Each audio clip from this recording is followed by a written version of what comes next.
Myself, Professor Dr. Deepak Singh, Allied Science Specialist। Patch test, हम लोग microbiology में skin test पे बात हम लोग कर रहे थे, स्किन हाइपर सेंसिटिविटी टेस्ट, जिसमें हम लोग पिछले वीडियो में मंटू टेस्ट, लेप्रोमिन टेस्ट बता चुके थे। आज हम लोग डील करने जा रहे हैं पैच टेस्ट के बारे में। पैच टेस्ट क्या है, इसको हम लोग एलर्जी में कराते हैं। कोई भी तरह का एलर्जी हो, उस एलर्जी को पता लगाने के लिए हम स्किन हाइपर सेंसिटिविटी के द्वारा पता लगाते हैं। अब सबसे पहले बात करते हैं कि एलर्जी क्या है, फिर पैच टेस्ट में क्या करते हैं। पहला तो डिफिनेशन बात लिख लेते हैं हम लोग कि it is a type of skin hypersensitivity test in which the determination of antibody of any allergen substance। यानी कहता क्या है कि पैच टेस्ट एक टेस्ट है, एक प्रोसीजर है जिसमें हम लोग किसी भी एलर्जी का पता लगाते हैं। कैसे? कोई भी एलर्जी का अगर एलर्जन का एंटीबॉडी जो बनता है, उस एंटीबॉडी को हम लोग स्किन पर रिएक्शन करा करके देखते हैं। अब आगे बढ़ते हैं हम लोग। सबसे पहले बात करते हैं एलर्जी के बारे में। ऐसे ही लिखना भी होगा आपको। तो एलर्जी किसके बोलते हैं? एलर्जी का मतलब होता है कि किसी भी सब्सटेंस से आपका बॉडी हाइपर रिएक्टिव करता हो। Hyper reactive, over reactive, hyper sensitivity.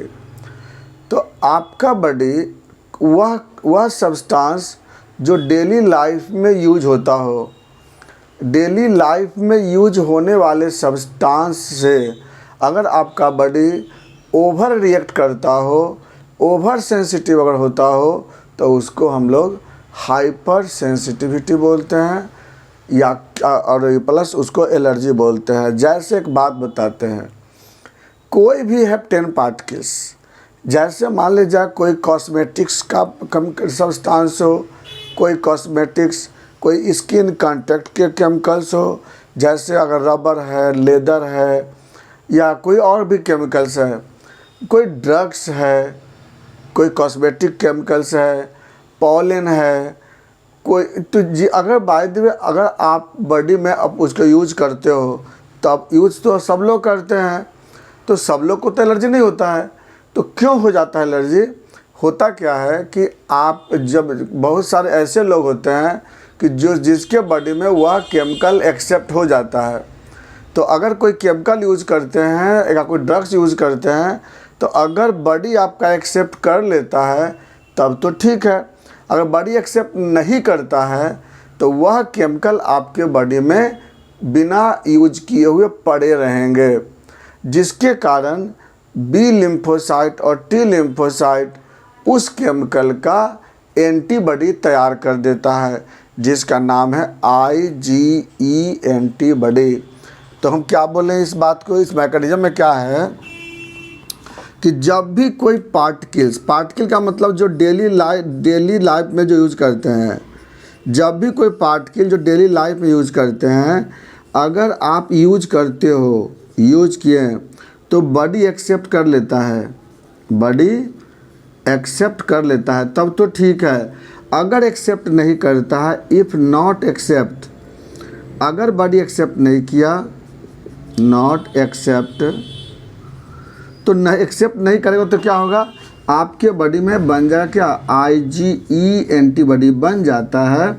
और यह एंटीबॉडी आपके मास्ट सेल पर या बेसोफिल पर जा करके क्या होता है, वो अटैच कर जाता है, मास्ट सेल या बेसोफिल पे अटैच कर जाता है।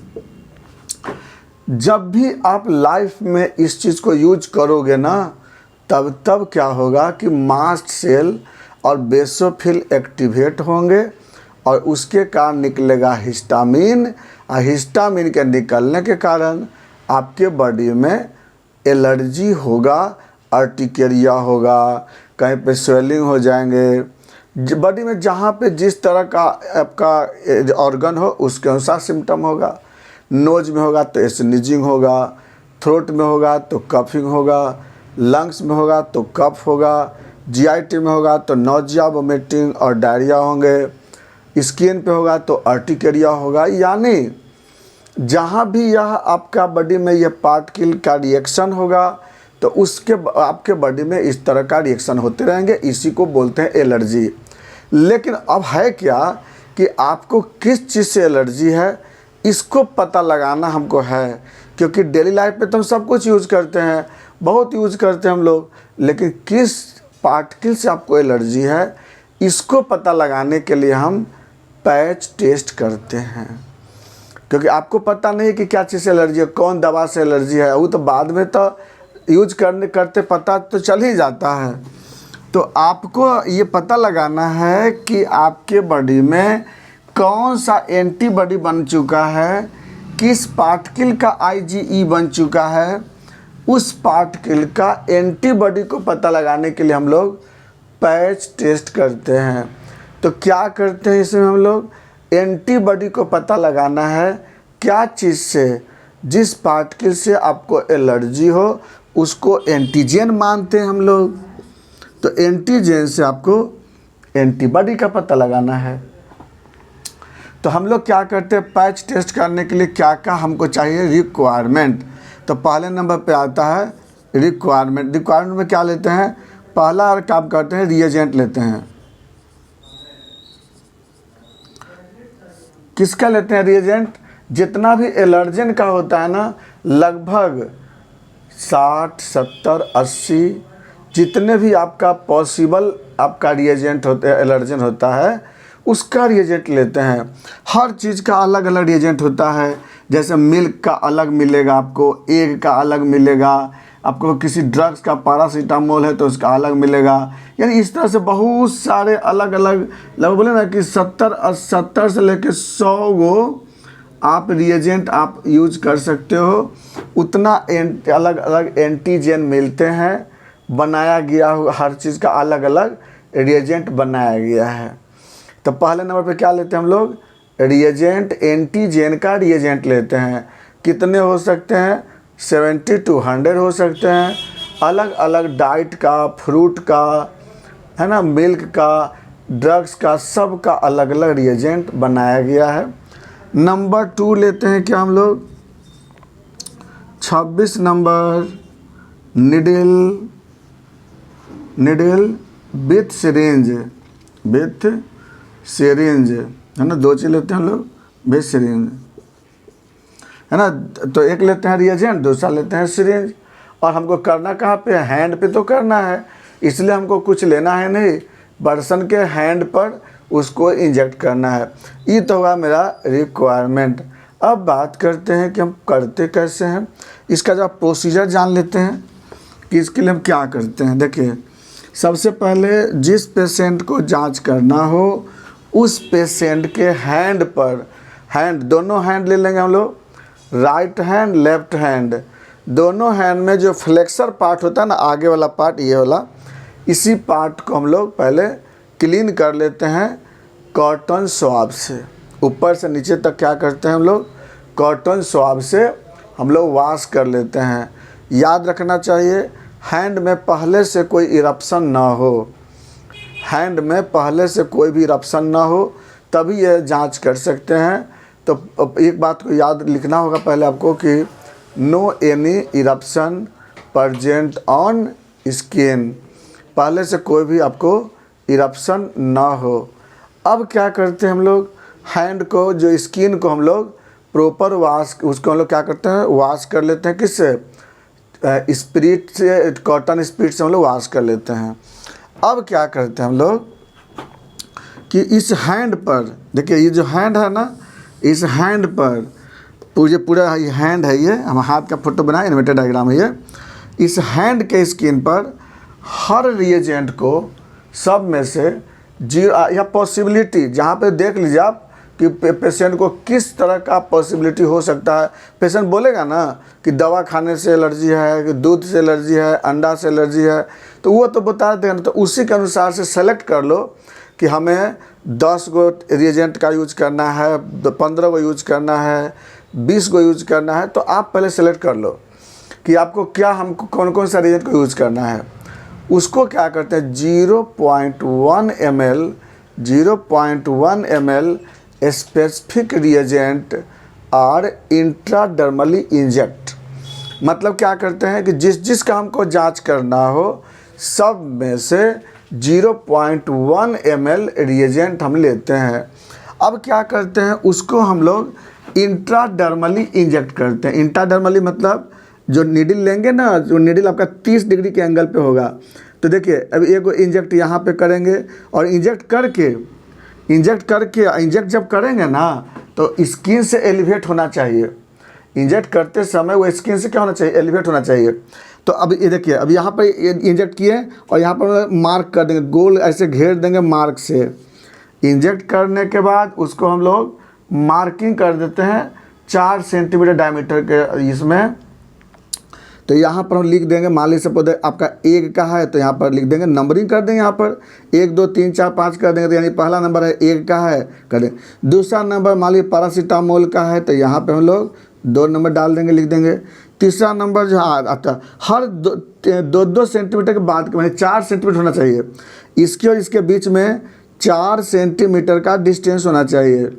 फिर वो यहाँ पर डाल देते हैं हम लोग, यहाँ पर डाल देते हैं, मान लीजिए कोई फ्रूट का डाल देते हैं, किसी फ्रूट का, बनाना का डाल दिए। यहाँ पे हम लोग डाल देते हैं, फिर पुश कर देते हैं गुआवा का डाल दिए यहाँ पे, है ना। फिर यहाँ पे हम लोग मान लीजिए सपोज दैट व्हीट रोटी का माने गेहूं का डाल देते हैं, यानी 5 नंबर में। ऐसे ऐसे कर करके क्या करते हैं हम लोग, जो आपको एलर्जी का पॉसिबिलिटी लगता है उस सारे रिएजेंट को हम लोग 4-4 सेंटीमीटर के डिस्टेंस पे हम लोग इंजेक्ट करते हैं इंट्राडर्मली और सब जगह मार्क कर देते हैं कि पहला जो इंजेक्शन दिए थे वो कौन सा है, दूसरा कौन सा है, तीसरा कौन है, चौथा कौन है, 5वां कौन है। और सब पे हम लोग मार्किंग बना करके राउंड से घेर देते हैं। जितना पूरा आपको हाथ में हम लोग इंजेक्शन देते हैं। तो क्या किए हम लोग, पॉसिबिलिटी हमको जितना लग रहा है कि उसको एलर्जी होगा उस सारे रिएजेंट को 0.1 ml एक 26 नंबर निडल कंटेनिंग सिरिंज में ले लेते हैं और हैंड के स्किन पर इंट्राडर्मली उसको इंजेक्ट कर देते हैं। हर इंजेक्शन के जो देते हैं उसके बीच में 4 सेंटीमीटर का डायमीटर होना चाहिए। 4 सेंटीमीटर डायमीटर जब होता है ना, तो क्योंकि चूँकि हमको रिएक्शन भी तो जानना है ना उसके बीच में, तो उसके बाद क्या करते हैं कि इसको हम लोग मार्किंग करके और पेशेंट को हम लोग बोलते हैं कि 24 घंटा पे आने के लिए। आज हम लोग इंजेक्ट कर देते हैं, अब बोलते हैं 24 घंटा में आने के लिए। 24 घंटा में क्या देखेंगे, अब आता है अगला पार्ट है आपको ऑब्जर्वेशन। तो पहला क्या बताया, डिफिनीशन, इंट्रोडक्शन बता दिए, एलर्जी का इंट्रोडक्शन बता दिए, दूसरे नंबर पे रिक्वायरमेंट बता दिए, 3 नंबर पे प्रोसीजर बता दिए और चौथे नंबर पे आपको ऑब्जर्वेशन के बारे में बता रहे हैं कैसे करना है ऑब्जर्वेशन। तो देखिए, जब तक पेशेंट को ऑब्जर्वेशन से पहले एक बात बोलते हैं पेशेंट को कि इंजेक्शन जो दिया गया है उस हैंड पर पानी यानी water, soap, detergent, cream, powder, rubbing, itching ये सब अप्लाई नहीं करना है, याद रखिएगा। तो यहाँ पे हम लोग ये सब अप्लाई नहीं करते हैं और बुलाते हैं कितना देर के बाद, 24 घंटा के बाद। तो 24 घंटा में होगा क्या, अगर आपके बॉडी में जैसे मान लिया 1 का हम लोग एंटीजन डाले हैं, बॉडी में अगर 1 का एंटीबॉडी अगर बना हुआ होगा तो इसके साथ रिएक्शन करेगा और रिएक्शन करेगा तो यहाँ पर आपको एरिथ्मा जैसा सिम्टम होगा। और अगर मान लिया पैरासीटामोल दिए हैं, जैसे कि आप पैरासीटामोल का रिएजेंट दिए हैं और इसका अगर एंटीबॉडी अगर नहीं बना होगा तो यहाँ पर कोई भी रिएक्शन नहीं होगा। उसी तरह से यहाँ पर हम व्हीट गेहूं का दिए हैं हम लोग एंटीजन, अगर यहाँ पर अगर बॉडी में गेहूं का एंटीबॉडी बना हुआ होगा तो यहाँ पर रिएक्शन होगा। यानी क्या मतलब, बॉडी में एंटीबॉडी होगा अगर बना होगा जिस उसका, तो वहाँ पर रिएक्शन होगा और नहीं होगा तो रिएक्शन नहीं होगा। तो वहाँ पर क्या होगा ना कि आप 24 घंटा के बाद देखिएगा तो मान लीजिए यहाँ पर रेड हो गया है, यहाँ पर नहीं कुछ हुआ है, यहाँ पर रेड हुआ है, तो अब रेडनेस के साथ क्या ना क्या क्या मिलेगा वहाँ पर, एरिथ्मा, रेड, स्वेलिंग, पेन, इचिंग, ये 3-4 चीज़ वहाँ पर ऑब्जर्व करेंगे। फिर क्या करते हैं कि इसको मेजरमेंट करते हैं ये देखने के लिए कि किससे ज़्यादा एलर्जी है। है ना, किससे ज़्यादा एलर्जी है उसके लिए क्या करते हैं, अब इसको जितना इरप्शन बना है वहाँ पे जो एरिथमा हुआ है उसको मेजरमेंट करते हैं। तो देखिए मेजरमेंट क्या करते हैं, इधर लिखते हैं साइज ऑफ इरप्शन, इरप्शन या एरिथमा लिखिए ना, एरिथमा सबसे अच्छा, एरिथमा साइज, इधर में है आपको रिजल्ट। अगर देखिए 10 mm से कम होगा, बिलो 10 mm, कैसे नापते हैं, तो एरिथमा होगा तो उसको क्या स्केल ले लेंगे वो, स्केल से यहाँ से लेके यहाँ तक नापते हैं, मेजरमेंट करते हैं, डायमीटर मेजरमेंट करते हैं कितना बड़ा है। तो अगर 10 mm से कम होगा तो क्या बोलेंगे, निगेटिव, यानी वो नहीं है। और अगर 10 mm से लेकर और 13 mm अगर होता है साइज तो बोलते हैं पॉजिटिव 1+, मतलब एलर्जी है लेकिन कम होगा उसका। और अगर बाय द वे 14 से लेकर और 17 mm अगर होता है तो उसको क्या कहेंगे, पॉजिटिव 2+। 18 से लेकर 21 mm अगर होता है तब बोलेंगे पॉजिटिव 3+। और मोर देन 21 mm अगर होता है तो उसको बोलेंगे पॉजिटिव 4+। तो होता क्या है देखिए, इसी तरह से हम लोग डायमीटर नाप करके ये बताते हैं कि आपको एलर्जी तो है, मान लीजिए किसी का 3+ आ रहा है और किसी में 4+ है, किसी में 1+ है, तो इससे ये पता लगा कि किससे ज़्यादा एलर्जी आपको है। और जिससे पता चल गया हम लोग उसको मैनेजमेंट करते हैं, वो तो फिर आगे कहानी है कि इसका ट्रीटमेंट क्या किया जाता है। इसी को हम लोग बोलते हैं पैच टेस्ट बोलते हैं। तो याद रखिएगा पैच टेस्ट का क्वेश्चन भी पूछा जाता है, पैच टेस्ट कैसे करते हैं वो भी इम्पोर्टेंट है, क्लिनिकल भी इम्पोर्टेंट है। इसी ढंग से पैच टेस्ट करते हैं, कोई दिक्कत नहीं होती है इसमें। बस याद रखना होगा कि पहला सेलेक्ट करेंगे आपको कौन कौन सी एलर्जी है, जहाँ जांच करेंगे वहाँ पर इरप्शन नहीं होना चाहिए, वॉश करके इंजेक्ट करेंगे, 24 घंटा के बाद सबको पता लगाएंगे। हाँ, और ज़्यादा आपको पता लगाना हो तो फिर आपको क्या करना है, 24 घंटे के बाद जहाँ जहाँ आपको रिएक्शन नहीं हुआ है वहाँ फिर पूछ कर सकते हैं। अगर पता नहीं चला तो अगले दिन फिर 2 दिन के बाद, 1 दिन के बाद फिर पूछ कर सकते हैं। यानी देखो पूरा कितना बताते हैं, 70 से 100 बताए थे ना, तो आप शुरू में कितना लगाएंगे, बहुत से होते हैं यहाँ पे कितना लगेगा, 8-10 इसमें लगेंगे, 8-10 इसमें लगेंगे, 20 को हो गया। फिर अब नहीं पता चला तो, लेकिन पता चल जाता है, पहले डायग्नोसिस करके देखना चाहिए उसको। यही था आपका पैच टेस्ट, बाकी बातें चल लेंगे नेक्स्ट वीडियो में। Thanks for watching.